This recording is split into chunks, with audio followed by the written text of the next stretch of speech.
राघव चाचा मुस्कुराते हुए कह रहे थे और मम्मी पापा कभी मेरा और कभी चाचा का मुंह देख रहे थे। राघव चाचा शुरू से मस्तमलन किस्म के इंसान रहे हैं।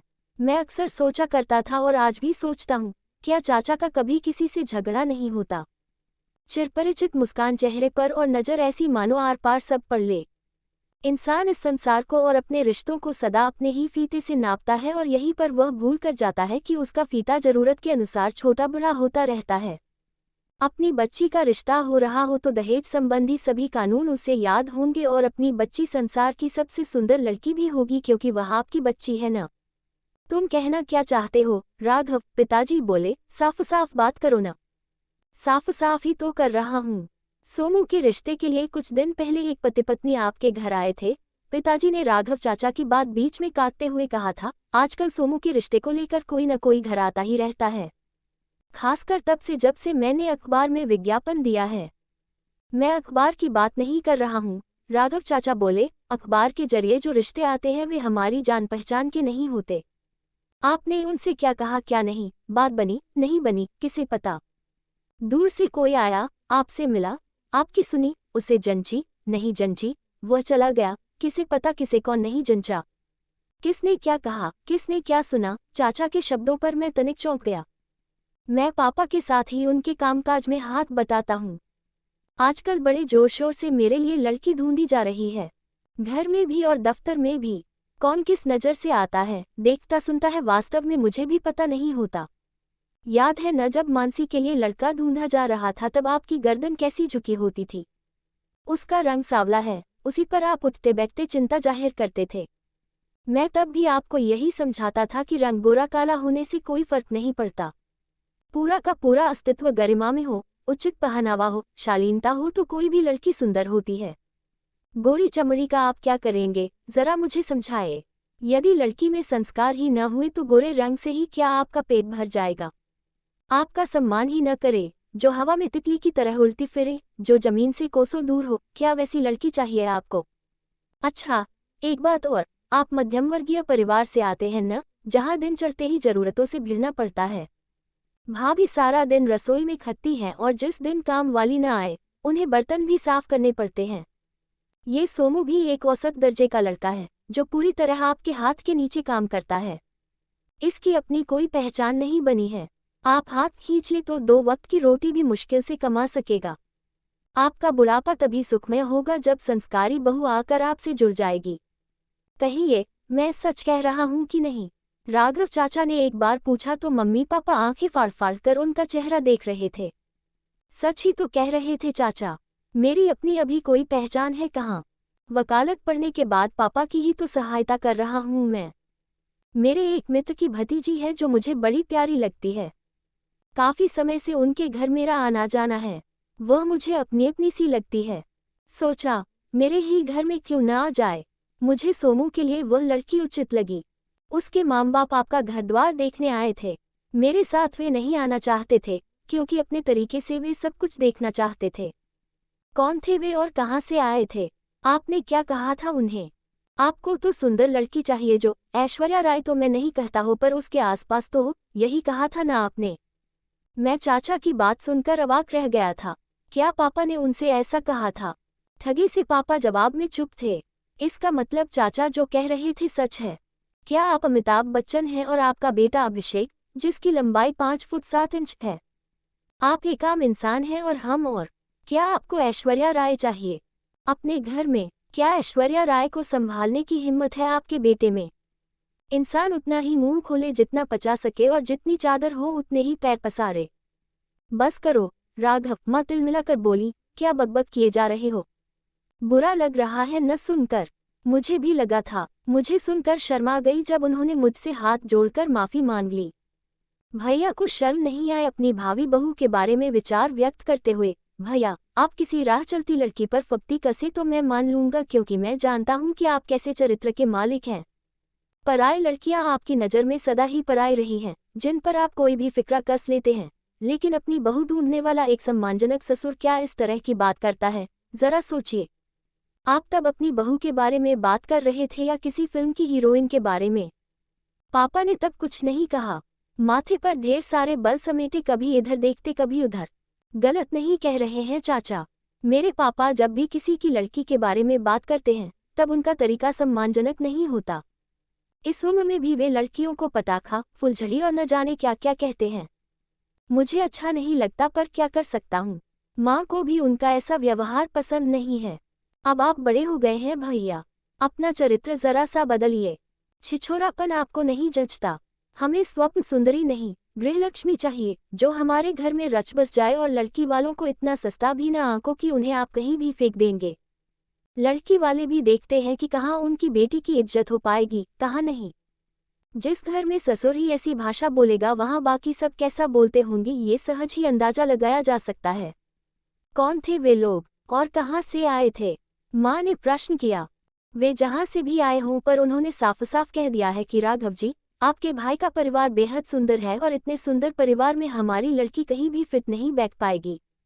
वह एक सामान्य रंगरूप की लड़की है जो हर कार्य और गुण में दक्ष है, लेकिन ऐश्वर्या जैसी किसी भी कोण से नहीं लगती।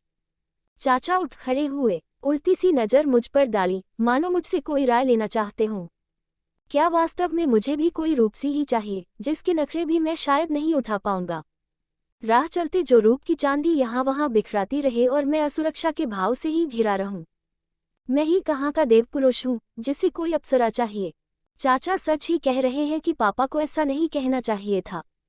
मैंने एकाध बार पापा को समझाया भी था तो उन्होंने मुझे बुरी तरह डांट दिया था। बाप को समझा रहा है, बड़ा मुंहजोर है तू। मुझे याद है एक बार मानसी की एक सहेली घर आई थी। पापा ने उसे देखकर मुझसे ही पूछा था, सोमू ये पटाखा कौन है? इसकी फिगर बड़ी अच्छी है, तुम्हारी कोई सहेली है क्या? तब पहली बार मुझे बुरा लगा था। वह मानसी की सहेली थी। अगर मानसी किसी के घर जाए और उस घर के लोग उसके शरीर की बनावट को तोले तो ये जानकर मुझे कैसा लगेगा? यहाँ तो मेरा बाप ही ऐसी अशोभनीय हरकत कर रहा था। मेरे मन में एक दंश सा चुभने लगा। कल को मेरे पिता मेरी पत्नी की क्या इज्जत करेंगे? ये तो शायद उसकी भी फिगर ही तोलते रहेंगे। मेरी पत्नी में इन्हें ऐश्वर्या जैसा रूप क्यों चाहिए? मैंने तो इस बारे में कभी सोचा ही नहीं कि मेरी पत्नी कैसी होगी। मेरी बहन का रंग सांवला है, शायद इसीलिए मुझे सांवली लड़कियां बहुत अच्छी लगती हैं। मैंने चाचा की तरफ देखा, उनकी नज़रें बहुत पारखी हैं। उन्होंने जिसे मेरे लिए पसंद किया होगा वह वास्तव में अति सुंदर होगी, इतनी सुंदर कि उससे हमारा घर रोशन हो जाए। मुझे लगा कि पिता की आदत पर अब रोक नहीं लगाऊंगा तो कब लगाऊंगा। मैंने चाचा को समझाया कि वे उनसे दोबारा बात करें। सोमू, वो अब नहीं हो पाएगा। चाचा का उत्तर मुझे निरुत्तर कर गया। अपने पिता की आदत पर अंकुश लगाओ, चाचा बोले। उम्रदराज इंसान को शालीनता से परहेज नहीं होना चाहिए। खूबसूरती की तारीफ करनी चाहिए, मगर गरिमा के साथ। एक बड़ा आदमी सुंदर लड़की को प्यारी सी बच्ची भी तो कह सकता है ना। पटाखा, ये फुलझड़ी कहना अशोभनीय लगता है। चाचा तो चले गए मगर मेरी आंखों के आगे अंधेरा सा छाने लगा। ऐसा लगने लगा कि मेरा पूरा भविष्य ही अंधकार में डूब जाएगा अगर कहीं पापा और मेरी पत्नी का रिश्ता सुखद न हुआ तो। पापा का अपमान भी मुझसे सहा नहीं जाएगा और पत्नी की गरिमा की जिम्मेदारी भी मुझ पर ही होगी। तब क्या करूंगा मैं जब पापा की जबान पर अंकुश न हुआ तो? माँ ने तो शायद ये सब सुनने की आदत बना ली है। मेरी पत्नी पापा की आदत पचा पाए न पचा पाए कौन जाने। अभी पत्नी आई नहीं थी लेकिन उसके आने के बाद की कल्पना से ही मैं डरने लगा था। सहसा एक दिन कुछ ऐसा हो गया जिससे हमारा सारा परिवार ही हिल गया। हमारी कॉलोनी से सटा एक मॉल है जहां पापा एक दिन सिनेमा देखने चले गए। अकेले गए थे इसलिए हम में से किसी को भी पता नहीं था कि कहाँ गए हैं। शाम के 5 बजे थे। पापा खून से लथपथ घर आए। उनकी सफ़ेद कमीज खून से सनी थी। एक लड़की उन्हें संभाले उनके साथ थी। पता चला कि आत्मकथ शीशा उन्हें नजर ही नहीं आया था और वे उससे जा टकराए थे। नाक का मांस फट गया था जिस वजह से इतना खून बहा था। पापा को बिस्तर पर लिटाकर माँ उनकी देखभाल में जुट गई और मैं उस लड़की के साथ बाहर चला आया। ये दवाएं इन्हें खिलाते रहें। टिटनेस का इंजेक्शन मैंने लगवा दिया है। इतना कहने के बाद उस लड़की ने अपना पर्स खोलकर दवाएं निकाली। दरअसल इनका ध्यान कहीं और था। ये दूसरी ओर देख रहे थे। लगता है सुंदर चेहरे अंकल को बहुत आकर्षित करते हैं। जबान जम गई थी मेरी। उसने नजरें उठाकर मुझे देखा और बताने लगी, माफ कीजिएगा, मैं भी उन चेहरों के साथ ही थी। जब ये टकराए तब वे चेहरे तो खिलखिलाकर अंदर थिएटर में चले गए लेकिन मैं जा नहीं पाई। मेरी पिक्चर छूट गई, इसकी चिंता नहीं। मेरे पिताजी की उम्र का व्यक्ति खून से सना हुआ छटपटा रहा है, यह मुझसे देखा नहीं गया। दवाइयों का पुलिंदा और ढेर सारी हिदायतें मुझे देकर वह सांवली सी लड़की चली गई। अवाक छोड़ गई मुझे। मेरे पिता पर उसने कितने पैसे खर्च दिए पूछने का अवसर ही नहीं दिया उसने। नाक की चोट थी, पूरी रात हम जागते रहे। सुबह पापा के कराहने से हमारी तंद्रा टूटी। आंखों के आसपास उभर आई सूजन की वजह से उनकी आंखें खुली हैं या बंद, ये हमें पता नहीं चल रहा था। वह बच्ची कहाँ गई, बेचारी कहाँ कहाँ भटकी मेरे साथ। पापा का स्वर कमजोर था मगर साफ था। बड़ी प्यारी बच्ची थी। वह कहाँ है? पापा का स्वर पहले जैसा नहीं लगा मुझे। उस साधारण सी लड़की को वह बार बार प्यारी बच्ची कह रहे थे। बदले बदले से लगे मुझे पापा। ये चोट शायद उन्हें सच के दर्शन करा गई थी। सुंदर चेहरे उन पर हंस कर चले गए और साधारण चेहरा उन्हें संभाल कर घर छोड़ गया था। एक कमजोर सी आशा जागी मेरे मन में। हो सकता है अब पापा भी मेरी ही तरह कहने लगे, साधारण सी लड़की चाहिए, ऐश्वर्या नहीं चाहिए मुझे। स्टोरी 2। किसी जमाने में एक घना जंगल था जिसे लोग रहस्यमय जंगल के नाम से जानते थे। इस जंगल में घुसने की हिम्मत बहुत कम लोग करते थे क्योंकि माना जाता था कि वहाँ एक भूत का वास है। गांव वालों के अनुसार जो भी इस जंगल में गया वह कभी वापस नहीं आया। गांव के किनारे एक नौजवान राजकुमार रहता था जिसका नाम अर्जुन था। उसका दिल बहुत बहादुर था और उसे किसी भी प्रकार का डर नहीं था। एक दिन उसने अपने दादाजी से रहस्य सुलझाया। अर्जुन ने जंगल में प्रवेश किया और देखते ही देखते वह एक गहरी अंधेरी जगह पर पहुंच गया। उस जगह पर एक पुराना टूटा फूटा महल था। महल के अंदर अजीबोगरीब आवाजें आ रही थीं। अर्जुन ने धीरे से महल के दरवाजे को धक्का दिया और अंदर चला गया।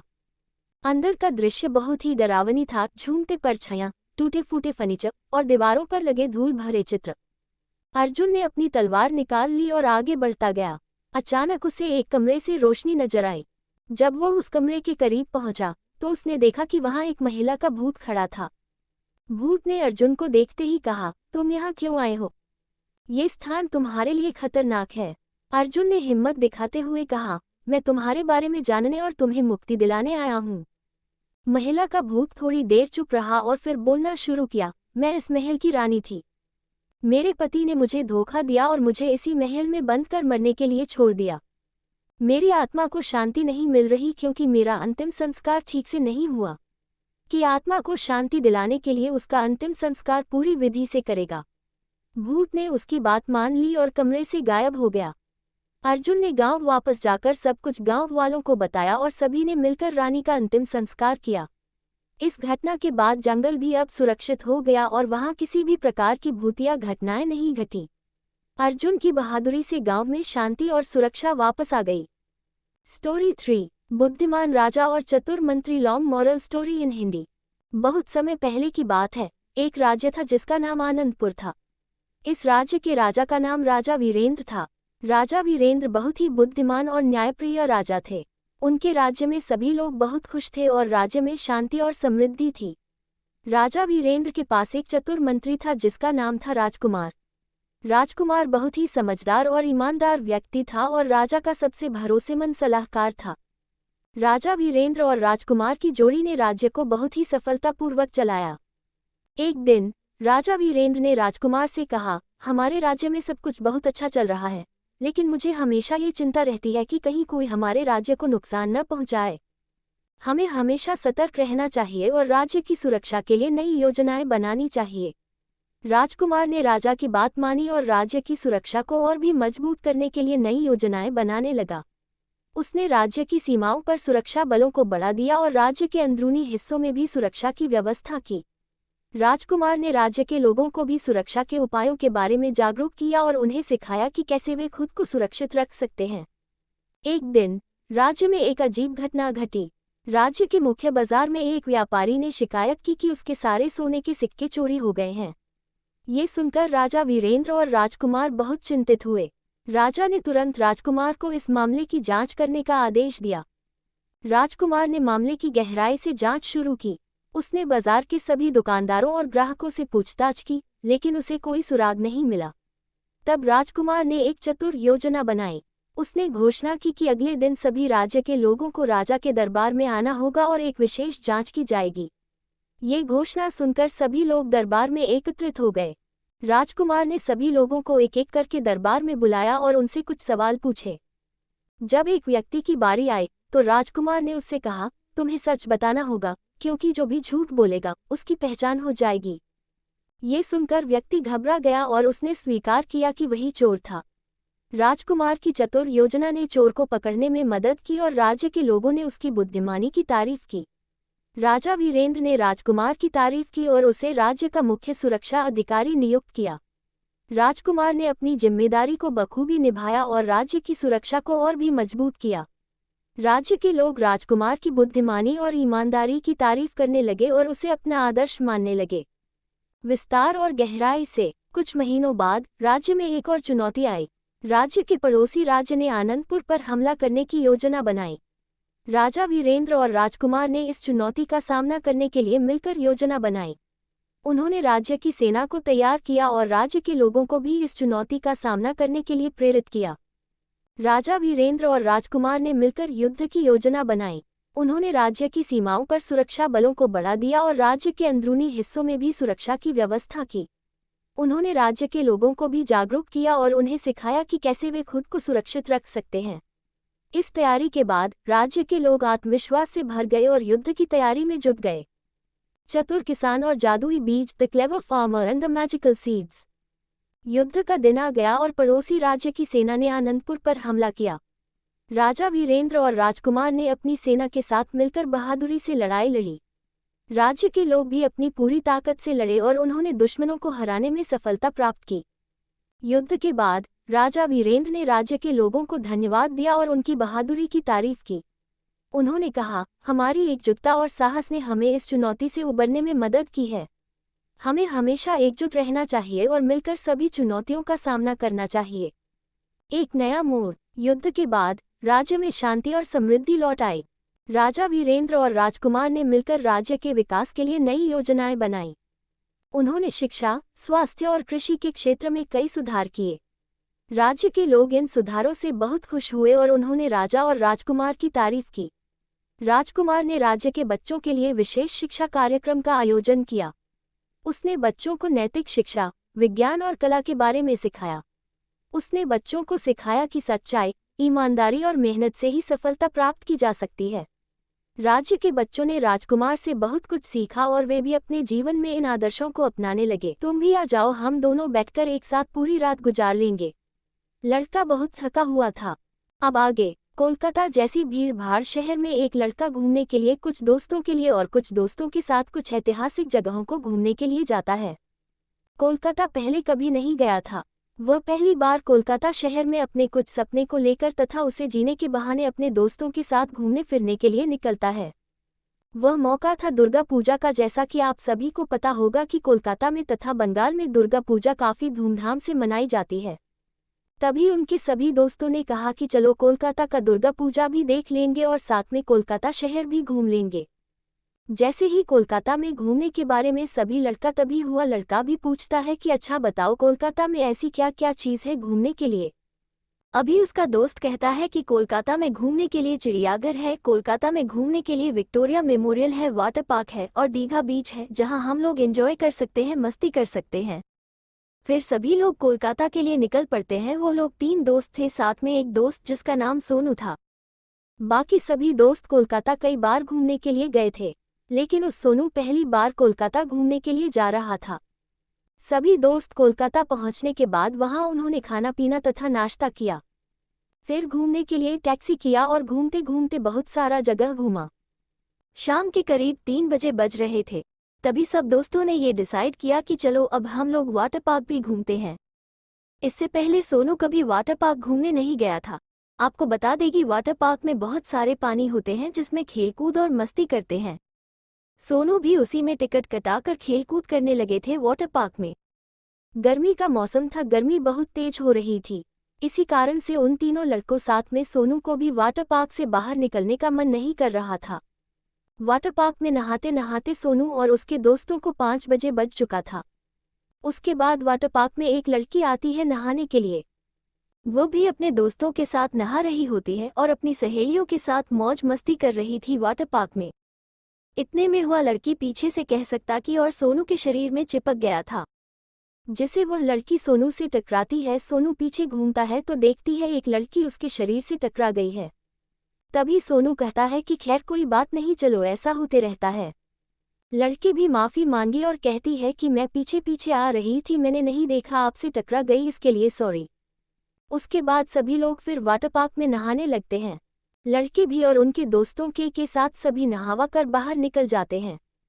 जैसे ही सोनू और उसके दोस्त बाहर निकलते हैं वैसे वही लड़की लोग भी बाहर निकलती है। अब सोनू और उससे दोनों से मुलाकात होती है। वह लड़की कहती है कि मैं आपसे टकरा गई थी, उसके लिए मैं गलती मानती हूँ। कभी सोनू करता है ऐसी कोई बात नहीं, मैं तो उस दुर्घटना को कब का भूल चुका हूँ। तभी वो लड़की कहती है एक ही अच्छा है, कोई बात नहीं, मैं अब तो बिहार जा रही हूँ, क्या आप यहीं के रहने वाले हैं? तभी सोनू कहता है कि नहीं, मेरा भी घर यहाँ से काफ़ी दूर है, मैं भी रात की ट्रेन से घर जाने वाला हूँ। दोनों में अच्छी खासी बातचीत होती है। दोनों वहाँ से टैक्सी लेते हैं सभी दोस्तों के साथ और वो लोग फिर हावड़ा स्टेशन पहुँच जाते हैं घर जाने के लिए। जैसे ही सभी लोग हवाई स्टेशन में पहुँचते हैं सभी लोग टिकट खरीदने के लिए इधर उधर चले जाते हैं। तभी वो लड़की और सोनू अकेले हो जाते हैं और वो प्लेटफॉर्म को ढूंढे ढूंढे एक जगह से दूसरी जगह चले जाते हैं। अब तो सोनू और वो लड़की बस एक साथ दो ही लोग हैं, बाकी सभी लोग इधर उधर गुम हो गए थे। फिर दोनों ने कहा कि शाम हो चुकी है, ट्रेन रात 10 बजे है, चले हम लोग कुछ खा पी लेते हैं, वरना ट्रेन में कुछ खाने पीने की नहीं मिलेगा तो रात भर भूखे ही रहना पड़ेगा। वो लड़की भी कहती है कि ठीक है, चलो हम लोग कुछ खाते हैं। वो दोनों खा पी कर स्टेशन आती है और ट्रेन का इंतजार करती है। ट्रेन आती है और दोनों ट्रेन के डिब्बे में चढ़कर बैठ जाती है। हवाई स्टेशन पर ट्रेन करीब 1-1.5 घंटा पहले ही आ चुकी थी। ट्रेन में लाइट भी नहीं था और दरवाज़ा खुल चुका था। सोनू और वो लड़की दोनों ट्रेन में चढ़ जाती है और एक सीट पर बैठ जाती है। फिर दोनों आपस में बातचीत करने लगते हैं। रात हो जाते हैं, ट्रेन चलने लगती है। आपके करीब 11 बजे टिकट चेक करने वाला आता है और कहता है कि तुम दोनों टिकट दिखाओ। हालांकि दोनों के पास टिकट मौजूद नहीं था।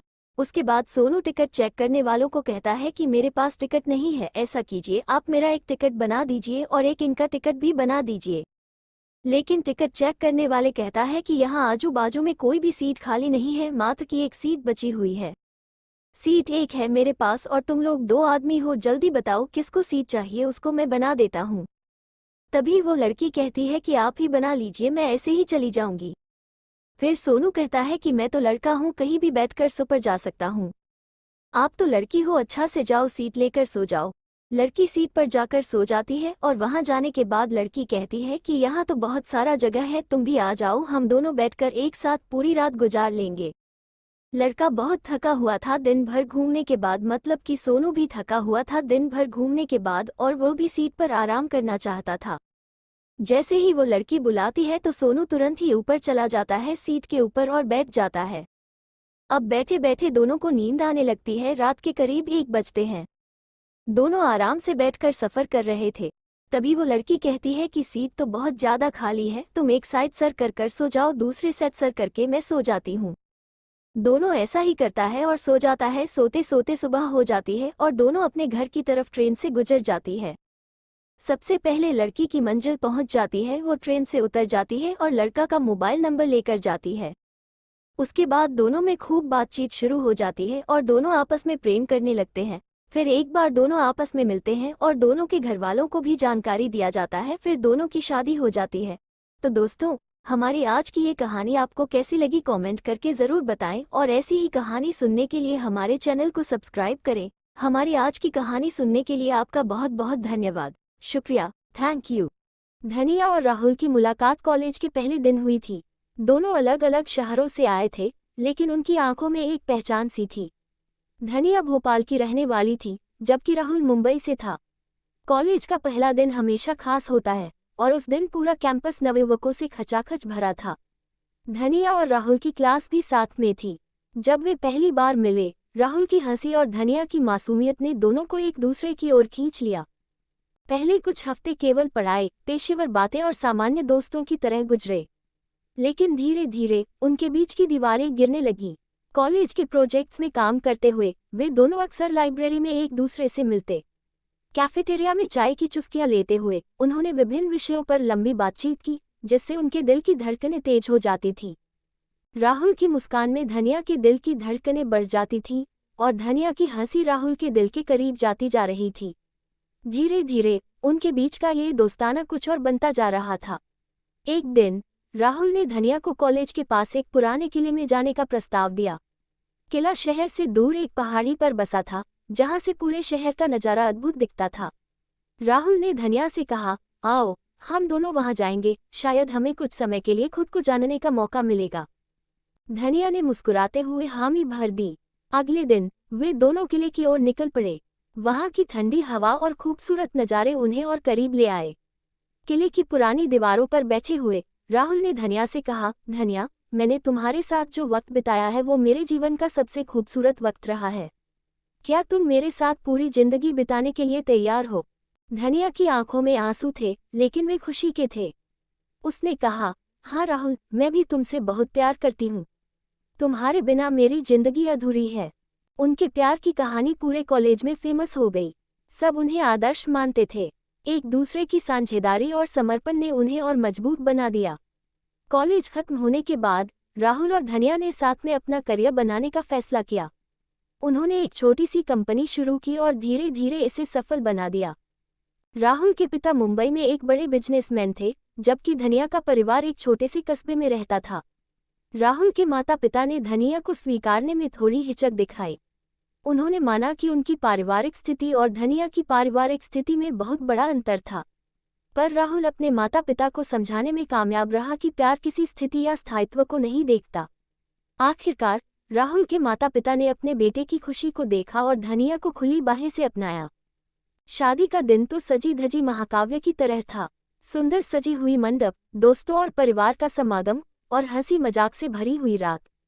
सबकी आंखों में खुशी थी, लेकिन सबसे ज्यादा खुशी राहुल और धनिया की आंखों में थी। उनकी शादी का दिन पूरे शहर में चर्चा का विषय बन गया।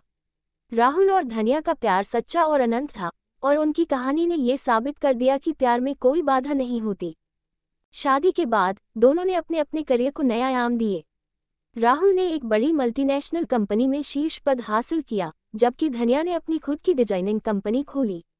वे दोनों अपने जीवन में जितने भी उतार चढ़ाव आए, उन सभी से मिलकर सामना किया, और हर दिन उनका प्यार और गहरा होता गया। बिजनेस और पारिवारिक जिम्मेदारियों के बीच भी उन्होंने कभी अपने प्यार को कम नहीं होने दिया। राहुल जब ऑफिस से थके हुए घर आते थे, तो धनिया उनके लिए हमेशा ताजगी भरी चाय लेकर हाजिर रहती, और धनिया की कंपनी में जब कभी भी कोई नई डिज़ाइन बनती, वह सबसे पहला प्रोडक्ट राहुल को ही भेंट करती।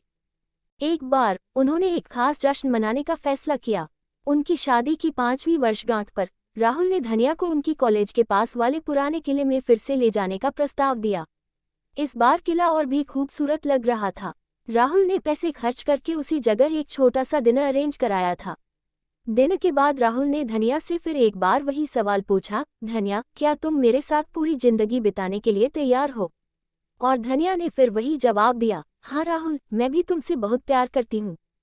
उनकी कहानी सिर्फ एक रोमांटिक कहानी नहीं थी, बल्कि एक प्रेरणादायक यात्रा थी, जिसमें सच्चे प्यार और समर्पण की शक्ति को दिखाया गया। तो दोस्तों, ये थी हमारी आज की कहानी। उम्मीद करते हैं कि आपको हमारी आज की वीडियो ज़रूर पसंद आई होगी।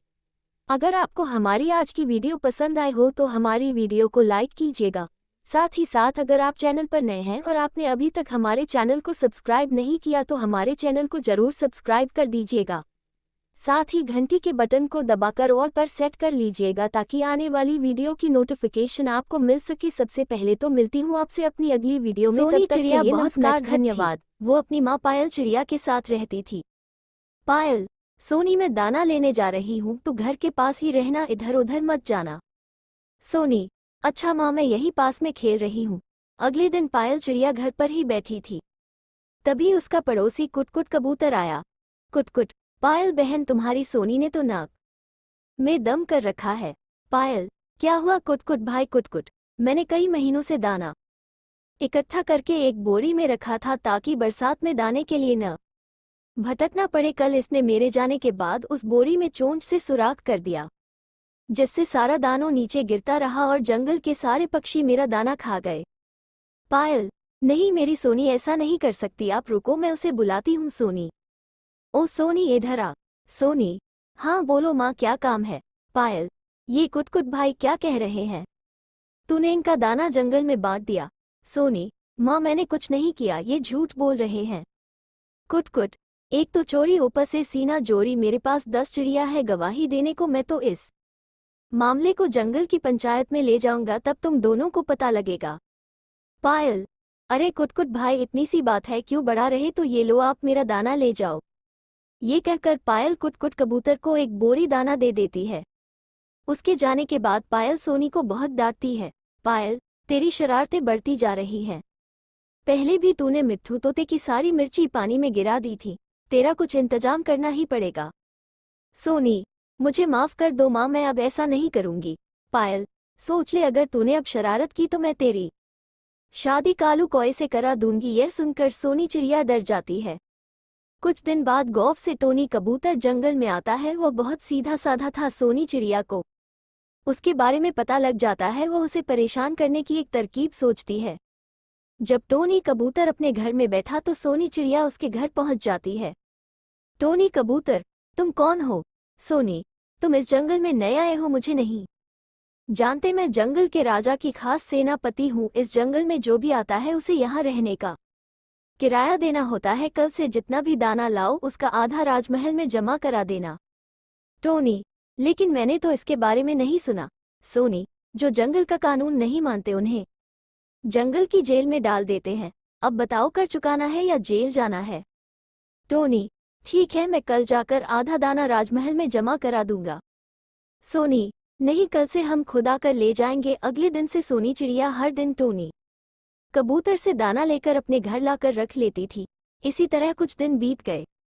एक दिन टोनी कबूतर अपना घर छोड़कर जाने की तैयारी कर रहा था। तभी कुटकुट कबूतर उसके पास आकर जाने की वजह पूछता है। टोनी कबूतर उसे सारी बात बता देता है। उसके बाद दोनों पायल चिड़िया के घर पहुंच जाते हैं और सोनी चिड़िया की शिकायत करते हैं। पायल, हे भगवान, समझ नहीं आता इसका, मैं क्या करूं? कुटकुट भाई, आप ही कोई रास्ता बताओ। कुटकुट, बहन तुम मेरी मानो तो उसकी शादी कर दो, शादी के बाद उसमें समझदारी आ जाएगी। पायल, ठीक है, मैं आज ही कालू कौए से इसकी शादी पक्की करती हूँ। कुटकुट, अरे बहन, वह तो एक नंबर का मक्कार है, इससे पहले भी 2 शादी कर चुका है और दोनों चिड़ियों को मारपीट कर घर से निकाल चुका है। पायल, हे भगवान, मुझे तो ये सब पता ही नहीं था। भाई, फिर आप ही कोई रिश्ता बताओ। कुटकुट, रिश्ता तो तुम्हारे सामने खड़ा। ये टोनी कबूतर बहुत सीधा है, इसी से अपनी सोनी की शादी करा दो, बहुत सुखी रहेगी। कुछ दिन बाद सोनी चिड़िया और टोनी कबूतर की शादी हो जाती है। शादी के बाद सोनी चिड़िया टोनी से माफी मांगती है और वह शरारत करना बंद कर देती है। गांव के किनारे बसा था एक छोटा सा परिवार, जिसमें रहती थी पार्वती। पार्वती का जीवन बेहद सरल था। उसका पति रमेश एक मजदूर था और दोनों अपनी छोटी सी झोपड़ी में सुख दुख साझा करते थे। गरीबी ने उनके जीवन को कठिन बना दिया था, लेकिन पार्वती की हिम्मत कभी नहीं टूटी। वह हर दिन चूल्हे पर लकड़ी जलाकर खाना बनाती थी और लकड़ियां जुटाने के लिए अक्सर जंगल का रुख करती थी। पार्वती ने एक दिन सोचा कि बरसात के मौसम में लकड़ी इकट्ठा करना कठिन हो जाएगा, इसलिए उसने जंगल से थोड़ी ज्यादा लकड़ी इकट्ठा करने का मन बनाया। वह अपनी कुल्हाड़ी उठाकर जंगल चली गई। वहां पहुंचकर उसने एक हरे पेड़ की मजबूत डाल पर नजर डाली और उसे काटने लगी। पेड़ की डाल आधी कट चुकी थी। तभी अचानक वहां वन अधिकारी सुरेश आ पहुंचा। सुरेश का काम था जंगल की सुरक्षा करना, लेकिन उसकी नीयत कुछ और ही थी। सुरेश ने पार्वती को डांटते हुए कहा, तुम्हें पता है कि हरा पेड़ काटना अपराध है। मैं तुम्हारे खिलाफ शिकायत दर्ज करूंगा और तुम्हें सजा होगी। पार्वती ने विनम्रता से जवाब दिया, साहब गुस्सा मत होइए, ये डाल अब तक आधी कट चुकी है और बस गिरने ही वाली है। आप मुझे नीचे उतरने दीजिए, फिर जो करना है कर लीजिए। सुरेश ने उसकी बात मान ली और डाल को खींचकर गिरा दिया। पार्वती नीचे उतर आई और फिर बोली, साहब पहली बार है, गलती माफ कर दीजिए। मैं पेड़ नहीं काट रही थी, बस डाल ही तो काटी है। सुरेश की नजरें पार्वती के गठीले और मेहनती बदन पर टिक गईं। उसकी नीयत अब साफ दिखाई देने लगी। उसने पार्वती से कहा, अगर तुम थोड़ी देर मेरे साथ बिताओ और मुझे खुश कर दो तो मैं कोई शिकायत नहीं दर्ज करूंगा। तुम जितनी लकड़ी चाहो काट सकती हो, मैं तुम्हें नहीं रोकूंगा। पार्वती ने तुरंत अपनी सख्त और ईमानदार नजरों से सुरेश की ओर देखा। साहब, आप मुझे गलत समझ रहे हैं। मैं ऐसी औरत नहीं हूँ। मेरे पास 2 बच्चे हैं और मैं अपने पति को धोखा नहीं दे सकती। सुरेश ने हंसते हुए कहा, आजकल बहुत सी औरतें अपने घर से बाहर ही आनंद लेती हैं। मैं तुम्हें कुछ पैसे भी दूंगा, इससे तुम्हारी गरीबी दूर हो जाएगी। पार्वती ने उसकी बात का तीखा जवाब दिया, साहब, हम गरीब हैं, लेकिन हमारी इज्जत सबसे बड़ी दौलत है। हम लालच में नहीं पड़ते। जो लोग लालची होते हैं वे ही ऐसे काम करते हैं, चाहे वे गरीब हो या अमीर। मेरे पास जो है वही मेरे लिए काफी है। सुरेश की नीयत अब साफ थी। उसने धमकाते हुए कहा, इसका मतलब तुम मेरी बात नहीं मानोगी? अब मुझे कुछ करना ही होगा। पार्वती ने साहस के साथ जवाब दिया, आप मेरा कुछ नहीं बिगाड़ सकते। जब मेरे हाथ इतनी भारी लकड़ियां काट सकते हैं और सर पर उठा सकते हैं, तो मैं अपनी सुरक्षा भी कर सकती हूँ। और रही बात कार्यवाही की, तो याद रखिए कि आप खुद इसमें शामिल हैं। मैं डाल काटी हूँ, लेकिन उसे गिराने वाले आप हैं। सुरेश पार्वती की दृढ़ता और आत्मसम्मान के आगे हार गया। उसने पार्वती को छोड़ दिया और वहां से चला गया, लेकिन पार्वती का आत्मविश्वास और उसकी सच्चाई का प्रकाश जंगल में छा गया। इस घटना ने साबित कर दिया कि सच्चाई और आत्मसम्मान से बढ़कर कुछ नहीं होता। पार्वती ने न सिर्फ अपने परिवार का सम्मान बचाया, बल्कि समाज को भी यह सिखाया कि कोई भी महिला अपनी इज्जत और गरिमा की रक्षा करने में सक्षम होती है, चाहे उसकी स्थिति कैसी भी हो। पार्वती का ये साहसिक कदम उसके गांव में एक मिसाल बन गया और उसकी कहानी दूर दूर तक लोगों के दिलों में गूंजने लगी। दोस्तों, हमारे चैनल को सब्सक्राइब और लाइक जरूर करें। ऐश्वर्या चाहिए, राघव चाचा मुस्कुराते हुए कह रहे थे और मम्मी पापा कभी मेरा और कभी चाचा का मुंह देख रहे थे। राघव चाचा शुरू से मस्तमलन किस्म के इंसान रहे हैं। मैं अक्सर सोचा करता था और आज भी सोचता हूँ, क्या चाचा का कभी किसी से झगड़ा नहीं होता। चिरपरिचित मुस्कान चेहरे पर और नज़र ऐसी मानो आर पार सब पढ़ ले। इंसान इस संसार को और अपने रिश्तों को सदा अपने ही फीते से नापता है और यहीं पर वह भूल कर जाता है कि उसका फीता जरूरत के अनुसार छोटा बड़ा होता रहता है। अपनी बच्ची का रिश्ता हो रहा हो तो दहेज संबंधी सभी कानून उसे याद होंगे और अपनी बच्ची संसार की सबसे सुंदर लड़की भी होगी, क्योंकि वह आपकी बच्ची है ना। तुम कहना क्या चाहते हो राघव? पिताजी बोले, साफ साफ बात करो ना। साफ साफ ही तो कर रहा हूँ। सोमू के रिश्ते के लिए कुछ दिन पहले एक पति पत्नी आपके घर आए थे। पिताजी ने राघव चाचा की बात बीच में काटते हुए कहा था, आजकल सोमू के रिश्ते को लेकर कोई न कोई घर आता ही रहता है, खासकर तब से जब से मैंने अखबार में विज्ञापन दिया है। मैं अखबार की बात नहीं कर रहा हूँ, राघव चाचा बोले, अखबार के जरिए जो रिश्ते आते हैं वे हमारी जान पहचान के नहीं होते। आपने उनसे क्या कहा क्या नहीं, बात बनी नहीं बनी किसे पता। दूर से कोई आया, आपसे मिला, आपकी सुनी, उसे जंची नहीं जंची, वह चला गया, किसे पता किसे कौन नहीं जंचा। किसने क्या कहा, किसने क्या सुना, चाचा के शब्दों पर मैं तनिक चौंक गया। मैं पापा के साथ ही उनके कामकाज में हाथ बटाता हूँ। आजकल बड़े जोर शोर से मेरे लिए लड़की ढूंढी जा रही है, घर में भी और दफ्तर में भी। कौन किस नज़र से आता है, देखता सुनता है, वास्तव में मुझे भी पता नहीं होता। याद है न, जब मानसी के लिए लड़का ढूंढा जा रहा था तब आपकी गर्दन कैसी झुकी होती थी। उसका रंग सांवला है, उसी पर आप उठते बैठते चिंता जाहिर करते थे। मैं तब भी आपको यही समझाता था कि रंग गोरा काला होने से कोई फर्क नहीं पड़ता। पूरा का पूरा अस्तित्व गरिमा में हो, उचित पहनावा हो, शालीनता हो तो कोई भी लड़की सुंदर होती है। गोरी चमड़ी का आप क्या करेंगे, जरा मुझे समझाए। यदि लड़की में संस्कार ही न हुए तो गोरे रंग से ही क्या आपका पेट भर जाएगा। आपका सम्मान ही न करे, जो हवा में तितली की तरह उड़ती फिरे, जो जमीन से कोसों दूर हो, क्या वैसी लड़की चाहिए आपको? अच्छा, एक बात और, आप मध्यम वर्गीय परिवार से आते हैं न, जहाँ दिन चढ़ते ही जरूरतों से भिड़ना पड़ता है। भाभी सारा दिन रसोई में खटती हैं और जिस दिन काम वाली न आए उन्हें बर्तन भी साफ करने पड़ते हैं। ये सोमू भी एक औसत दर्जे का लड़का है, जो पूरी तरह आपके हाथ के नीचे काम करता है।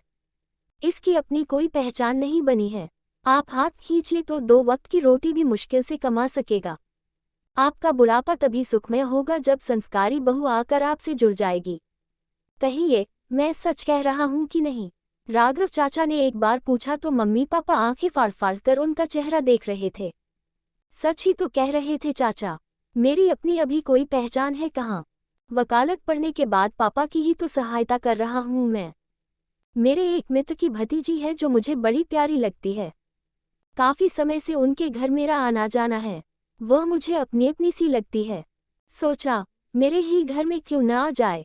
मुझे सोमू के लिए वह लड़की उचित लगी। उसके माँ बाप आपका घर द्वार देखने आए थे। मेरे साथ वे नहीं आना चाहते थे, क्योंकि अपने तरीके से वे सब कुछ देखना चाहते थे। कौन थे वे और कहाँ से आए थे?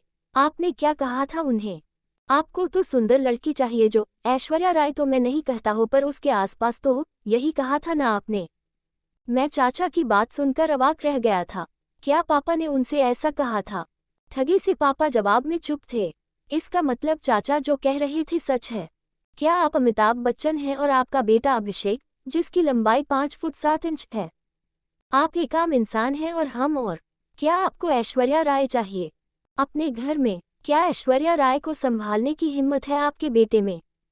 इंसान उतना ही मुंह खोले जितना पचा सके और जितनी चादर हो उतने ही पैर पसारे। बस करो राघव, माँ तिलमिलाकर बोली, क्या बकबक किए जा रहे हो? बुरा लग रहा है न सुनकर? मुझे भी लगा था। मुझे सुनकर शर्मा गई जब उन्होंने मुझसे हाथ जोड़कर माफी मांग ली। भैया को शर्म नहीं आए अपनी भावी बहू के बारे में विचार व्यक्त करते हुए? भैया, आप किसी राह चलती लड़की पर फप्ती कसे तो मैं मान लूंगा, क्योंकि मैं जानता हूं कि आप कैसे चरित्र के मालिक हैं। पराई लड़कियां आपकी नज़र में सदा ही पराई रही हैं, जिन पर आप कोई भी फिक्रा कस लेते हैं। लेकिन अपनी बहू ढूंढने वाला एक सम्मानजनक ससुर क्या इस तरह की बात करता है? जरा सोचिए। आप तब अपनी बहू के बारे में बात कर रहे थे या किसी फिल्म की हीरोइन के बारे में? पापा ने तब कुछ नहीं कहा। माथे पर ढेर सारे बल समेटे, कभी इधर देखते कभी उधर। गलत नहीं कह रहे हैं चाचा। मेरे पापा जब भी किसी की लड़की के बारे में बात करते हैं, तब उनका तरीका सम्मानजनक नहीं होता। इस उम्र में भी वे लड़कियों को पटाखा, फुलझड़ी और न जाने क्या क्या कहते हैं। मुझे अच्छा नहीं लगता, पर क्या कर सकता हूँ। माँ को भी उनका ऐसा व्यवहार पसंद नहीं है। अब आप बड़े हो गए हैं भैया, अपना चरित्र जरा सा बदलिए। छिछोरापन आपको नहीं जचता। हमें स्वप्न सुंदरी नहीं, गृहलक्ष्मी चाहिए, जो हमारे घर में रच बस जाए और लड़की वालों को इतना सस्ता भी ना आंको कि उन्हें आप कहीं भी फेंक देंगे। लड़की वाले भी देखते हैं कि कहाँ उनकी बेटी की इज्जत हो पाएगी, कहाँ नहीं। जिस घर में ससुर ही ऐसी भाषा बोलेगा, वहाँ बाकी सब कैसा बोलते होंगे, ये सहज ही अंदाजा लगाया जा सकता है। कौन थे वे लोग और कहाँ से आए थे? माँ ने प्रश्न किया। वे जहाँ से भी आए हों, पर उन्होंने साफ साफ कह दिया है कि राघव जी, आपके भाई का परिवार बेहद सुंदर है और इतने सुंदर परिवार में हमारी लड़की कहीं भी फिट नहीं बैठ पाएगी। वह एक सामान्य रंगरूप की लड़की है जो हर कार्य और गुण में दक्ष है, लेकिन ऐश्वर्या जैसी किसी भी कोण से नहीं लगती। चाचा उठ खड़े हुए, उल्टी सी नज़र मुझ पर डाली, मानो मुझसे कोई राय लेना चाहते हों। क्या वास्तव में मुझे भी कोई रूपसी ही चाहिए, जिसके नखरे भी मैं शायद नहीं उठा पाऊंगा? राह चलते जो रूप की चांदी यहाँ वहाँ बिखराती रहे और मैं असुरक्षा के भाव से ही घिरा रहूं। मैं ही कहाँ का देवपुरुष हूँ जिसे कोई अप्सरा चाहिए? चाचा सच ही कह रहे हैं कि पापा को ऐसा नहीं कहना चाहिए था। मैंने एक आध बार पापा को समझाया भी था तो उन्होंने मुझे बुरी तरह डांट दिया था। बाप को समझा रहा है, बड़ा मुंहजोर है तू। मुझे याद है एक बार मानसी की एक सहेली घर आई थी। पापा ने उसे देखकर मुझसे ही पूछा था, सोमू, ये पटाखा कौन है? इसकी फिगर बड़ी अच्छी है। तुम्हारी कोई सहेली है क्या? तब पहली बार मुझे बुरा लगा था। वह मानसी की सहेली थी। अगर मानसी किसी के घर जाए और उस घर के लोग उसके शरीर की बनावट को तोले तो ये जानकर मुझे कैसा लगेगा? यहाँ तो मेरा बाप ही ऐसी अशोभनीय हरकत कर रहा था। मेरे मन में एक दंश सा चुभने लगा। कल को मेरे पिता मेरी पत्नी की क्या इज्जत करेंगे? ये तो शायद उसकी भी फिगर ही तोलते रहेंगे। मेरी पत्नी में इन्हें ऐश्वर्या जैसा रूप क्यों चाहिए? मैंने तो इस बारे में कभी सोचा ही नहीं कि मेरी पत्नी कैसी होगी। मेरी बहन का रंग सांवला है, शायद इसीलिए मुझे सांवली लड़कियां बहुत अच्छी लगती हैं। मैंने चाचा की तरफ देखा। उनकी नज़रें बहुत पारखी हैं। उन्होंने जिसे मेरे लिए पसंद किया होगा वह वास्तव में अति सुंदर होगी, इतनी सुंदर कि उससे हमारा घर रोशन हो जाए। मुझे लगा कि पिता की आदत पर अब रोक नहीं लगाऊंगा तो कब लगाऊंगा। मैंने चाचा को समझाया कि वे उनसे दोबारा बात करें। सोमू, वो अब नहीं हो पाएगा। चाचा का उत्तर मुझे निरुत्तर कर गया। अपने पिता की आदत पर अंकुश लगाओ, चाचा बोले। उम्रदराज इंसान को शालीनता से परहेज नहीं होना चाहिए। खूबसूरती की तारीफ करनी चाहिए, मगर गरिमा के साथ। एक बड़ा आदमी सुंदर लड़की को प्यारी सी बच्ची भी तो कह सकता है ना? पटाखा या फूलझड़ी कहना अशोभनीय लगता है। चाचा तो चले गए, मगर मेरी आंखों के आगे अंधेरा सा छाने लगा। ऐसा लगने लगा कि मेरा पूरा भविष्य ही अंधकार में डूब जाएगा अगर कहीं पापा और मेरी पत्नी का रिश्ता सुखद न हुआ तो। पापा का अपमान भी मुझसे सहा नहीं जाएगा और पत्नी की गरिमा की जिम्मेदारी भी मुझ पर ही होगी। तब क्या करूंगा मैं जब पापा की जबान पर अंकुश न हुआ तो। माँ ने तो शायद ये सब सुनने की आदत बना ली है। मेरी पत्नी पापा की आदत पचा पाए न पचा पाए कौन जाने। अभी पत्नी आई नहीं थी लेकिन उसके आने के बाद की कल्पना से ही मैं डरने लगा था। सहसा एक दिन कुछ ऐसा हो गया जिससे हमारा सारा परिवार ही हिल गया। हमारी कॉलोनी से सटा एक मॉल है जहां पापा एक दिन सिनेमा देखने चले गए। अकेले गए थे इसलिए हम में से किसी को भी पता नहीं था कि कहाँ गए हैं। शाम के 5 बजे थे। पापा खून से लथपथ घर आए। उनकी सफ़ेद कमीज खून से सनी थी। एक लड़की उन्हें संभाले उनके साथ थी। पता चला कि आत्मकथ शीशा उन्हें नजर ही नहीं आया था और वे उससे जा टकराए थे। नाक का मांस फट गया था जिस वजह से इतना खून बहा था। पापा को बिस्तर पर लिटाकर माँ उनकी देखभाल में जुट गई और मैं उस लड़की के साथ बाहर चला आया। ये दवाएं इन्हें खिलाते रहें। टिटनेस का इंजेक्शन मैंने लगवा दिया है। इतना कहने के बाद उस लड़की ने अपना पर्स खोलकर दवाएं निकाली।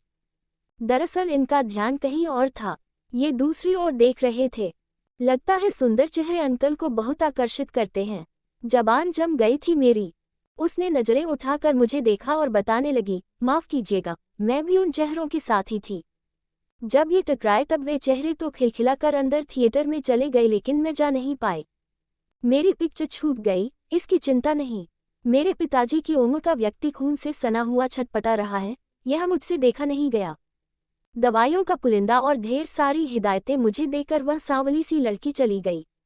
अवाक छोड़ गई मुझे। मेरे पिता पर उसने कितने पैसे खर्च दिए पूछने का अवसर ही नहीं दिया उसने। नाक की चोट थी। पूरी रात हम जागते रहे। सुबह पापा के कराहने से हमारी तंद्रा टूटी। आंखों के आसपास उभर आई सूजन की वजह से उनकी आंखें खुली हैं या बंद, ये हमें पता नहीं चल रहा था। वह बच्ची कहाँ गई, बेचारी कहाँ कहाँ भटकी मेरे साथ। पापा का स्वर कमजोर था मगर साफ था। बड़ी प्यारी बच्ची थी। वह कहाँ है? पापा का स्वर पहले जैसा नहीं लगा मुझे। उस साधारण सी लड़की को वह बार बार प्यारी बच्ची कह रहे थे। बदले बदले से लगे मुझे पापा। ये चोट शायद उन्हें सच के दर्शन करा गई थी। सुंदर चेहरे उन पर हंस कर चले गए और साधारण चेहरा उन्हें संभाल कर घर छोड़ गया था। एक कमजोर सी आशा जागी मेरे मन में। हो सकता है अब पापा भी मेरी ही तरह कहने लगे, साधारण सी लड़की चाहिए, ऐश्वर्या नहीं चाहिए मुझे। तो दोस्तों, हमारी आज की ये कहानी आपको कैसी लगी कमेंट करके ज़रूर बताएं कि आप ये वीडियो कहाँ से देख रहे हो और ऐसी ही कहानी सुनने के लिए हमारे चैनल को सब्सक्राइब, लाइक करें। हमारी आज की कहानी सुनने के लिए आपका बहुत बहुत धन्यवाद, शुक्रिया, थैंक यू। समाप्त। राघव चाचा मुस्कुराते हुए कह रहे थे और मम्मी पापा कभी मेरा और कभी चाचा का मुंह देख रहे थे। राघव चाचा शुरू से मस्तमलन किस्म के इंसान रहे हैं। मैं अक्सर सोचा करता था और आज भी सोचता हूँ, क्या चाचा का कभी किसी से झगड़ा नहीं होता। चिरपरिचित मुस्कान चेहरे पर और नज़र ऐसी मानो आर पार सब पढ़ ले। इंसान इस संसार को और अपने रिश्तों को सदा अपने ही फीते से नापता है और यहीं पर वह भूल कर जाता है कि उसका फीता जरूरत के अनुसार छोटा बड़ा होता रहता है। अपनी बच्ची का रिश्ता हो रहा हो तो दहेज संबंधी सभी कानून उसे याद होंगे और अपनी बच्ची संसार की सबसे सुंदर लड़की भी होगी क्योंकि वह आपकी बच्ची है ना। तुम कहना क्या चाहते हो राघव? पिताजी बोले, साफ साफ बात करो ना। साफ साफ ही तो कर रहा हूँ। सोमू के रिश्ते के लिए कुछ दिन पहले एक पति पत्नी आपके घर आए थे। पिताजी ने राघव चाचा की बात बीच में काटते हुए कहा था, आजकल सोमू के रिश्ते को लेकर कोई न कोई घर आता ही रहता है, खासकर तब से जब से मैंने अखबार में विज्ञापन दिया है। मैं अखबार की बात नहीं कर रहा हूँ, राघव चाचा बोले, अखबार के जरिए जो रिश्ते आते हैं वे हमारी जान पहचान के नहीं होते। आपने उनसे क्या कहा क्या नहीं, बात बनी नहीं बनी किसे पता। दूर से कोई आया, आपसे मिला, आपकी सुनी, उसे जंची नहीं जंची, वह चला गया, किसे पता किसे कौन नहीं जंचा। किसने क्या कहा, किसने क्या सुना, चाचा के शब्दों पर मैं तनिक चौंक गया। मैं पापा के साथ ही उनके कामकाज में हाथ बटाता हूँ। आजकल बड़े जोर शोर से मेरे लिए लड़की ढूंढी जा रही है, घर में भी और दफ्तर में भी। कौन किस नज़र से आता है, देखता सुनता है, वास्तव में मुझे भी पता नहीं होता। याद है न जब मानसी के लिए लड़का ढूंढा जा रहा था तब आपकी गर्दन कैसी झुकी होती थी। उसका रंग सांवला है, उसी पर आप उठते बैठते चिंता जाहिर करते थे। मैं तब भी आपको यही समझाता था कि रंग गोरा काला होने से कोई फर्क नहीं पड़ता। पूरा का पूरा अस्तित्व गरिमा में हो, उचित पहनावा हो, शालीनता हो तो कोई भी लड़की सुंदर होती है। गोरी चमड़ी का आप क्या करेंगे, जरा मुझे समझाए। यदि लड़की में संस्कार ही न हुए तो गोरे रंग से ही क्या आपका पेट भर जाएगा? आपका सम्मान ही न करे, जो हवा में तितली की तरह उड़ती फिरे, जो जमीन से कोसों दूर हो, क्या वैसी लड़की चाहिए आपको? अच्छा, एक बात और, आप मध्यम वर्गीय परिवार से आते हैं न, जहाँ दिन चढ़ते ही जरूरतों से भिड़ना पड़ता है। भाभी सारा दिन रसोई में खटती हैं और जिस दिन काम वाली न आए, उन्हें बर्तन भी साफ करने पड़ते हैं। ये सोमू भी एक औसत दर्जे का लड़का है, जो पूरी तरह आपके हाथ के नीचे काम करता है। इसकी अपनी कोई पहचान नहीं बनी है। आप हाथ खींच ले तो 2 वक्त की रोटी भी मुश्किल से कमा सकेगा। आपका बुढ़ापा तभी सुखमय होगा जब संस्कारी बहू आकर आपसे जुड़ जाएगी। कहिए, मैं सच कह रहा हूँ कि नहीं? राघव चाचा ने एक बार पूछा तो मम्मी पापा आंखें फाड़ फाड़ कर उनका चेहरा देख रहे थे। सच ही तो कह रहे थे चाचा, मेरी अपनी अभी कोई पहचान है कहाँ? वकालत पढ़ने के बाद पापा की ही तो सहायता कर रहा हूँ मैं। मेरे एक मित्र की भतीजी है जो मुझे बड़ी प्यारी लगती है। काफी समय से उनके घर मेरा आना जाना है। वह मुझे अपनी अपनी सी लगती है। सोचा, मेरे ही घर में क्यों न आ जाए। मुझे सोमू के लिए वह लड़की उचित लगी। उसके माँ बाप आपका घर द्वार देखने आए थे। मेरे साथ वे नहीं आना चाहते थे, क्योंकि अपने तरीके से वे सब कुछ देखना चाहते थे। कौन थे वे और कहाँ से आए थे? आपने क्या कहा था उन्हें? आपको तो सुंदर लड़की चाहिए जो ऐश्वर्या राय तो मैं नहीं कहता हो पर उसके आसपास तो हो, यही कहा था ना आपने? मैं चाचा की बात सुनकर अवाक रह गया था। क्या पापा ने उनसे ऐसा कहा था? ठगी से पापा जवाब में चुप थे। इसका मतलब चाचा जो कह रहे थे सच है। क्या आप अमिताभ बच्चन हैं और आपका बेटा अभिषेक, जिसकी लंबाई 5 फुट 7 इंच है? आप एक आम इंसान हैं और हम और। क्या आपको ऐश्वर्या राय चाहिए? अपने घर में क्या ऐश्वर्या राय को संभालने की हिम्मत है आपके बेटे में? इंसान उतना ही मुंह खोले जितना पचा सके और जितनी चादर हो उतने ही पैर पसारे। बस करो, राघव, माँ तिलमिलाकर बोली, क्या बकबक किए जा रहे हो? बुरा लग रहा है न सुनकर? मुझे भी लगा था। मुझे सुनकर शर्मा गई जब उन्होंने मुझसे हाथ जोड़कर माफी मांग ली।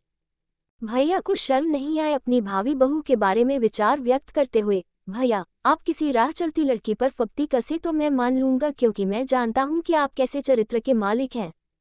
पराई लड़कियां आपकी नज़र में सदा ही पराई रही हैं, जिन पर आप कोई भी फिक्रा कस लेते हैं। लेकिन अपनी बहू ढूंढने वाला एक सम्मानजनक ससुर क्या इस तरह की बात करता है? जरा सोचिए। आप तब अपनी बहू के बारे में बात कर रहे थे या किसी फिल्म की हीरोइन के बारे में? पापा ने तब कुछ नहीं कहा। माथे पर ढेर सारे बल समेटे, कभी इधर देखते कभी उधर। गलत नहीं कह रहे हैं चाचा। मेरे पापा जब भी किसी की लड़की के बारे में बात करते हैं तब उनका तरीका सम्मानजनक नहीं होता। इस उम्र में भी वे लड़कियों को पटाखा, फुलझड़ी और न जाने क्या क्या कहते हैं। मुझे अच्छा नहीं लगता पर क्या कर सकता हूँ। माँ को भी उनका ऐसा व्यवहार पसंद नहीं है। अब आप बड़े हो गए हैं भैया, अपना चरित्र जरा सा बदलिए। छिछोरापन आपको नहीं जचता। हमें स्वप्न सुंदरी नहीं, गृहलक्ष्मी चाहिए, जो हमारे घर में रच बस जाए और लड़की वालों को इतना सस्ता भी ना आंको कि उन्हें आप कहीं भी फेंक देंगे। लड़की वाले भी देखते हैं कि कहाँ उनकी बेटी की इज्जत हो पाएगी, कहाँ नहीं। जिस घर में ससुर ही ऐसी भाषा बोलेगा वहाँ बाकी सब कैसा बोलते होंगे, ये सहज ही अंदाजा लगाया जा सकता है। कौन थे वे लोग और कहाँ से आए थे? माँ ने प्रश्न किया। वे जहाँ से भी आए हों, पर उन्होंने साफ साफ कह दिया है कि राघव जी, आपके भाई का परिवार बेहद सुंदर है और इतने सुंदर परिवार में हमारी लड़की कहीं भी फिट नहीं बैठ पाएगी। वह एक सामान्य रंगरूप की लड़की है जो हर कार्य और गुण में दक्ष है, लेकिन ऐश्वर्या जैसी किसी भी कोण से नहीं लगती। चाचा उठ खड़े हुए, उड़ती सी नज़र मुझ पर डाली, मानो मुझसे कोई राय लेना चाहते हों। क्या वास्तव में मुझे भी कोई रूपसी ही चाहिए, जिसके नखरे भी मैं शायद नहीं उठा पाऊंगा? राह चलते जो रूप की चांदी यहाँ वहाँ बिखराती रहे और मैं असुरक्षा के भाव से ही घिरा रहूं। मैं ही कहाँ का देव पुरुष हूँ जिसे कोई अप्सरा चाहिए? चाचा सच ही कह रहे हैं कि पापा को ऐसा नहीं कहना चाहिए था। मैंने एकाध बार पापा को समझाया भी था तो उन्होंने मुझे बुरी तरह डांट दिया था। बाप को समझा रहा है, बड़ा मुंहजोर है तू। मुझे याद है एक बार मानसी की एक सहेली घर आई थी। पापा ने उसे देखकर मुझसे ही पूछा था, सोमू, ये पटाखा कौन है? इसकी फिगर बड़ी अच्छी है। तुम्हारी कोई सहेली है क्या? तब पहली बार मुझे बुरा लगा था। वह मानसी की सहेली थी। अगर मानसी किसी के घर जाए और उस घर के लोग उसके शरीर की बनावट को तोले तो ये जानकर मुझे कैसा लगेगा। यहाँ तो मेरा बाप ही ऐसी अशोभनीय हरकत कर रहा था। मेरे मन में एक दंश सा चुभने लगा। कल को मेरे पिता मेरी पत्नी की क्या इज्जत करेंगे? ये तो शायद उसकी भी फिगर ही तोलते रहेंगे। मेरी पत्नी में इन्हें ऐश्वर्या जैसा रूप क्यों चाहिए? मैंने तो इस बारे में कभी सोचा ही नहीं कि मेरी पत्नी कैसी होगी। मेरी बहन का रंग सांवला है, शायद इसीलिए मुझे सांवली लड़कियां बहुत अच्छी लगती हैं। मैंने चाचा की तरफ देखा। उनकी नज़रें बहुत पारखी हैं। उन्होंने जिसे मेरे लिए पसंद किया होगा वह वास्तव में अति सुंदर होगी, इतनी सुंदर कि उससे हमारा घर रोशन हो जाए। मुझे लगा कि पिता की आदत पर अब रोक नहीं लगाऊंगा तो कब लगाऊंगा। मैंने चाचा को समझाया कि वे उनसे दोबारा बात करें। सोमू, वो अब नहीं हो पाएगा। चाचा का उत्तर मुझे निरुत्तर कर गया। अपने पिता की आदत पर अंकुश लगाओ, चाचा बोले। उम्रदराज इंसान को शालीनता से परहेज नहीं होना चाहिए। खूबसूरती की तारीफ करनी चाहिए, मगर गरिमा के साथ। एक बड़ा आदमी सुंदर लड़की को प्यारी सी बच्ची भी तो कह सकता है ना। पटाखा, ये फूल झड़ी कहना अशोभनीय लगता है। चाचा तो चले गए मगर मेरी आंखों के आगे अंधेरा सा छाने लगा। ऐसा लगने लगा कि मेरा पूरा भविष्य ही अंधकार में डूब जाएगा अगर कहीं पापा और मेरी पत्नी का रिश्ता सुखद न हुआ तो। पापा का अपमान भी मुझसे सहा नहीं जाएगा और पत्नी की गरिमा की जिम्मेदारी भी मुझ पर ही होगी। तब क्या करूंगा मैं जब पापा की जबान पर अंकुश न हुआ तो? माँ ने तो शायद ये सब सुनने की आदत बना ली है। मेरी पत्नी पापा की आदत पचा पाए न पचा पाए कौन जाने। अभी पत्नी आई नहीं थी लेकिन उसके आने के बाद की कल्पना से ही मैं डरने लगा था। सहसा एक दिन कुछ ऐसा हो गया जिससे हमारा सारा परिवार ही हिल गया। हमारी कॉलोनी से सटा एक मॉल है जहां पापा एक दिन सिनेमा देखने चले गए। अकेले गए थे इसलिए हम में से किसी को भी पता नहीं था कि कहाँ गए हैं। शाम के 5 बजे थे। पापा खून से लथपथ घर आए। उनकी सफ़ेद कमीज खून से सनी थी। एक लड़की उन्हें संभाले उनके साथ थी।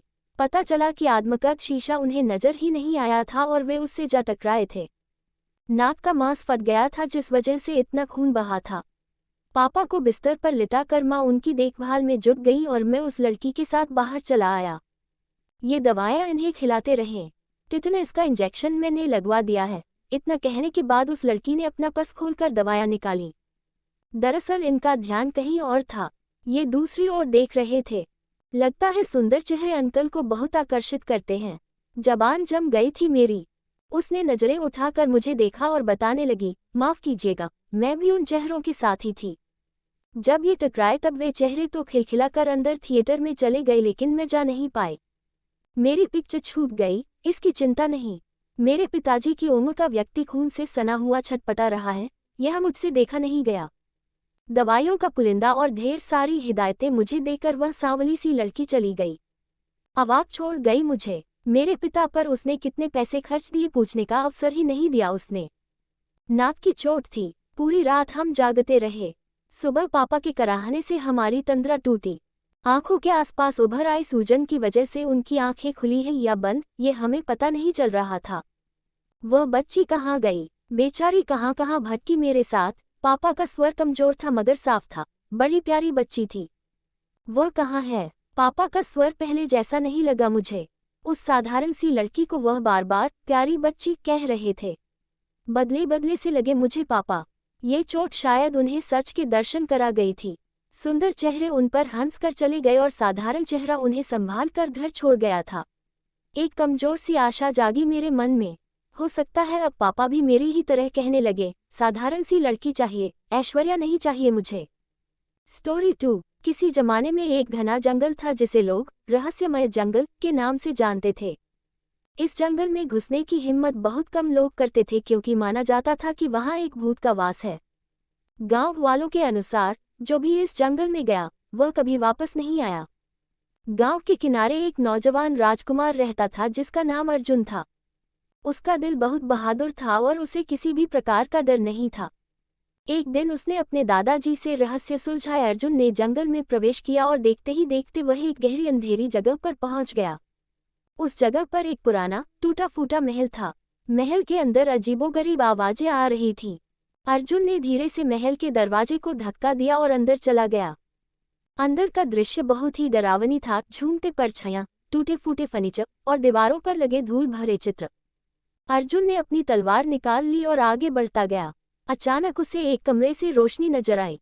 जब वह उस कमरे के करीब पहुंचा तो उसने देखा कि वहां एक महिला का भूत खड़ा था। भूत ने अर्जुन को देखते ही कहा, तुम यहाँ क्यों आए हो? ये स्थान तुम्हारे लिए खतरनाक है। अर्जुन ने हिम्मत दिखाते हुए कहा, मैं तुम्हारे बारे में जानने और तुम्हें मुक्ति दिलाने आया हूँ। महिला का भूत थोड़ी देर चुप रहा और फिर बोलना शुरू किया, मैं इस महल की रानी थी। मेरे पति ने मुझे धोखा दिया और मुझे इसी महल में बंद कर मरने के लिए छोड़ दिया। मेरी आत्मा को शांति नहीं मिल रही क्योंकि मेरा अंतिम संस्कार ठीक से नहीं हुआ। कि आत्मा को शांति दिलाने के लिए उसका अंतिम संस्कार पूरी विधि से करेगा। भूत ने उसकी बात मान ली और कमरे से गायब हो गया। अर्जुन ने गांव वापस जाकर सब कुछ गांव वालों को बताया और सभी ने मिलकर रानी का अंतिम संस्कार किया। इस घटना के बाद जंगल भी अब सुरक्षित हो गया और वहां किसी भी प्रकार की भूतिया घटनाएं नहीं घटी। अर्जुन की बहादुरी से गांव में शांति और सुरक्षा वापस आ गई। स्टोरी 3, बुद्धिमान राजा और चतुर मंत्री। Long moral story in Hindi. बहुत समय पहले की बात है। एक राज्य था जिसका नाम आनंदपुर था। इस राज्य के राजा का नाम राजा वीरेंद्र था। राजा वीरेंद्र बहुत ही बुद्धिमान और न्यायप्रिय राजा थे। उनके राज्य में सभी लोग बहुत खुश थे और राज्य में शांति और समृद्धि थी। राजा वीरेंद्र के पास एक चतुर मंत्री था जिसका नाम था राजकुमार। राजकुमार बहुत ही समझदार और ईमानदार व्यक्ति था और राजा का सबसे भरोसेमंद सलाहकार था। राजा वीरेंद्र और राजकुमार की जोड़ी ने राज्य को बहुत ही सफलतापूर्वक चलाया। एक दिन राजा वीरेंद्र ने राजकुमार से कहा, हमारे राज्य में सब कुछ बहुत अच्छा चल रहा है, लेकिन मुझे हमेशा ये चिंता रहती है कि कहीं कोई हमारे राज्य को नुकसान न पहुंचाए। हमें हमेशा सतर्क रहना चाहिए और राज्य की सुरक्षा के लिए नई योजनाएं बनानी चाहिए। राजकुमार ने राजा की बात मानी और राज्य की सुरक्षा को और भी मजबूत करने के लिए नई योजनाएं बनाने लगा। उसने राज्य की सीमाओं पर सुरक्षा बलों को बढ़ा दिया और राज्य के अंदरूनी हिस्सों में भी सुरक्षा की व्यवस्था की। राजकुमार ने राज्य के लोगों को भी सुरक्षा के उपायों के बारे में जागरूक किया और उन्हें सिखाया कि कैसे वे खुद को सुरक्षित रख सकते हैं। एक दिन राज्य में एक अजीब घटना घटी। राज्य के मुख्य बाजार में एक व्यापारी ने शिकायत की कि उसके सारे सोने के सिक्के चोरी हो गए हैं। ये सुनकर राजा वीरेंद्र और राजकुमार बहुत चिंतित हुए। राजा ने तुरंत राजकुमार को इस मामले की जांच करने का आदेश दिया। राजकुमार ने मामले की गहराई से जांच शुरू की। उसने बाजार के सभी दुकानदारों और ग्राहकों से पूछताछ की, लेकिन उसे कोई सुराग नहीं मिला। तब राजकुमार ने एक चतुर योजना बनाई। उसने घोषणा की कि अगले दिन सभी राज्य के लोगों को राजा के दरबार में आना होगा और एक विशेष जांच की जाएगी। ये घोषणा सुनकर सभी लोग दरबार में एकत्रित हो गए। राजकुमार ने सभी लोगों को एक एक करके दरबार में बुलाया और उनसे कुछ सवाल पूछे। जब एक व्यक्ति की बारी आई तो राजकुमार ने उससे कहा, तुम्हें सच बताना होगा, क्योंकि जो भी झूठ बोलेगा उसकी पहचान हो जाएगी। ये सुनकर व्यक्ति घबरा गया और उसने स्वीकार किया कि वही चोर था। राजकुमार की चतुर योजना ने चोर को पकड़ने में मदद की और राज्य के लोगों ने उसकी बुद्धिमानी की तारीफ की। राजा वीरेंद्र ने राजकुमार की तारीफ की और उसे राज्य का मुख्य सुरक्षा अधिकारी नियुक्त किया। राजकुमार ने अपनी जिम्मेदारी को बखूबी निभाया और राज्य की सुरक्षा को और भी मजबूत किया। राज्य के लोग राजकुमार की बुद्धिमानी और ईमानदारी की तारीफ करने लगे और उसे अपना आदर्श मानने लगे। विस्तार और गहराई से कुछ महीनों बाद राज्य में एक और चुनौती आई। राज्य के पड़ोसी राज्य ने आनंदपुर पर हमला करने की योजना बनाई। राजा वीरेंद्र और राजकुमार ने इस चुनौती का सामना करने के लिए मिलकर योजना बनाई। उन्होंने राज्य की सेना को तैयार किया और राज्य के लोगों को भी इस चुनौती का सामना करने के लिए प्रेरित किया। राजा वीरेंद्र और राजकुमार ने मिलकर युद्ध की योजना बनाई। उन्होंने राज्य की सीमाओं पर सुरक्षा बलों को बढ़ा दिया और राज्य के अंदरूनी हिस्सों में भी सुरक्षा की व्यवस्था की। उन्होंने राज्य के लोगों को भी जागरूक किया और उन्हें सिखाया कि कैसे वे खुद को सुरक्षित रख सकते हैं। इस तैयारी के बाद राज्य के लोग आत्मविश्वास से भर गए और युद्ध की तैयारी में जुट गए। चतुर किसान और जादुई बीज, the clever farmer and the magical seeds. युद्ध का दिन आ गया और पड़ोसी राज्य की सेना ने आनंदपुर पर हमला किया। राजा वीरेंद्र और राजकुमार ने अपनी सेना के साथ मिलकर बहादुरी से लड़ाई लड़ी। राज्य के लोग भी अपनी पूरी ताकत से लड़े और उन्होंने दुश्मनों को हराने में सफलता प्राप्त की। युद्ध के बाद राजा वीरेंद्र ने राज्य के लोगों को धन्यवाद दिया और उनकी बहादुरी की तारीफ की। उन्होंने कहा, हमारी एकजुटता और साहस ने हमें इस चुनौती से उबरने में मदद की है। हमें हमेशा एकजुट रहना चाहिए और मिलकर सभी चुनौतियों का सामना करना चाहिए। एक नया मोड़। युद्ध के बाद राज्य में शांति और समृद्धि लौट आई। राजा वीरेंद्र और राजकुमार ने मिलकर राज्य के विकास के लिए नई योजनाएं बनाई। उन्होंने शिक्षा, स्वास्थ्य और कृषि के क्षेत्र में कई सुधार किए। राज्य के लोग इन सुधारों से बहुत खुश हुए और उन्होंने राजा और राजकुमार की तारीफ की। राजकुमार ने राज्य के बच्चों के लिए विशेष शिक्षा कार्यक्रम का आयोजन किया। उसने बच्चों को नैतिक शिक्षा, विज्ञान और कला के बारे में सिखाया।